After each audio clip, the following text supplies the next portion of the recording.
سعادت حسن منٹو کی کہانی توبہ ٹیک سنگھ، حصہ دوسرا، پیشکش شہیر مرزا۔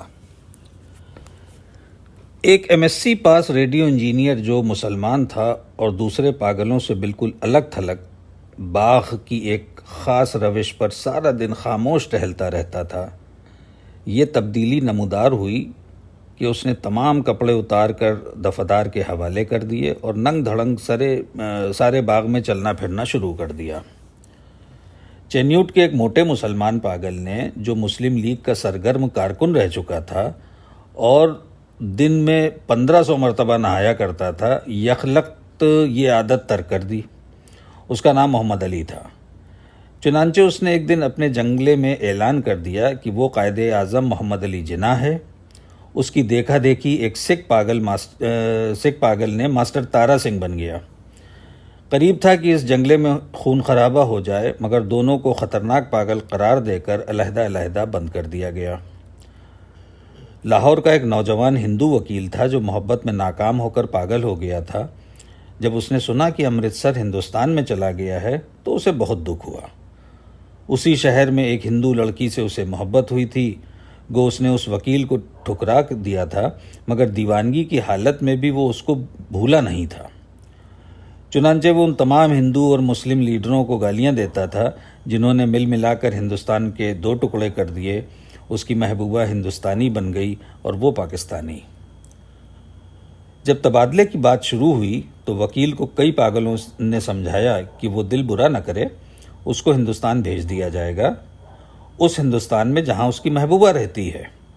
مگر وہ لاہور چھوڑنا نہیں چاہتا تھا، اس لیے کہ اس کا خیال تھا کہ امرتسر میں اس کی پریکٹس نہیں چلے گی۔ یورپین وارڈ میں اینگلو انڈین پاگل تھے۔ ان کو جب معلوم ہوا کہ ہندوستان کو آزاد کر انگریز چلے گئے ہیں تو ان کو بہت صدمہ ہوا۔ وہ چھپ چھپ کر گھنٹوں آپس میں اس اہم مسئلے پر گفتگو کرتے رہتے کہ پاگل خانے میں اب ان کی حیثیت کس قسم کی ہوگی۔ یورپین وارڈ رہے گا یا اڑا دیا جائے گا؟ بریک فاسٹ ملا کرے گا یا نہیں؟ کیا انہیں ڈبل روٹی کے بجائے بلڈی انڈین چپاتی تو زہر مار نہیں کرنی پڑے گی؟ ایک سکھ تھا جس کو پاگل خانے میں داخل ہوئے 15 برس ہو چکے تھے۔ ہر وقت اس کی زبان سے یہ عجیب و غریب الفاظ سننے میں آتے تھے: اوپر دی گڑ گڑ دی انیکس دی بے دھیانہ دی منگ دی دال عرف دی لالٹین۔ دیکھتا تھا رات کو پہرے داروں کا یہ کہنا تھا کہ 15 برس کے طویل عرصے میں وہ ایک لہجے کے لیے بھی نہیں سویا، لیٹا بھی نہیں تھا، البتہ کبھی کبھار کسی دیوار کے ساتھ ٹیک لگا لیتا تھا۔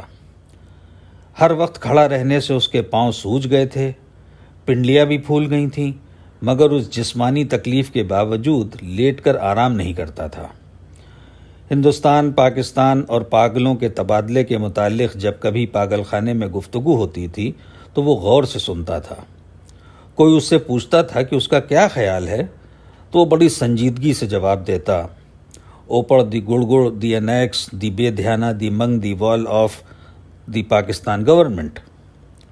لیکن بعد میں آف دی پاکستان گورنمنٹ کی جگہ آف دی توبہ ٹیک سنگھ گورنمنٹ نے لے لی، اور اس نے دوسرے پاگلوں سے پوچھنا شروع کیا کہ توبہ ٹیک سنگھ کہاں ہے، جہاں کا وہ رہنے والا ہے۔ لیکن کسی کو معلوم نہیں تھا کہ وہ پاکستان میں ہے یا ہندوستان میں۔ جو بتانے کی کوشش کرتے تھے خود اس الجھاؤ میں گرفتار ہو جاتے تھے کہ سیالکوٹ پہلے ہندوستان میں ہوتا تھا پر اب سنا ہے کہ پاکستان میں ہے۔ کیا پتہ کہ لاہور جو اب پاکستان میں ہے کل ہندوستان میں چلا جائے، یا سارا ہندوستان ہی پاکستان بن جائے، اور یہ بھی کون سینے پہ ہاتھ رکھ کر کہہ سکتا تھا کہ ہندوستان اور پاکستان دونوں کسی دن سرے سے غائب ہو جائیں۔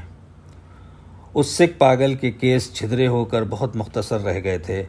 چونکہ وہ بہت کم نہاتا تھا اس لیے داڑھی اور سر کے بال آپس میں جم گئے تھے، جس کے باعث اس کی شکل بڑی بھیانک ہو گئی تھی، مگر آدمی بے ضرر تھا۔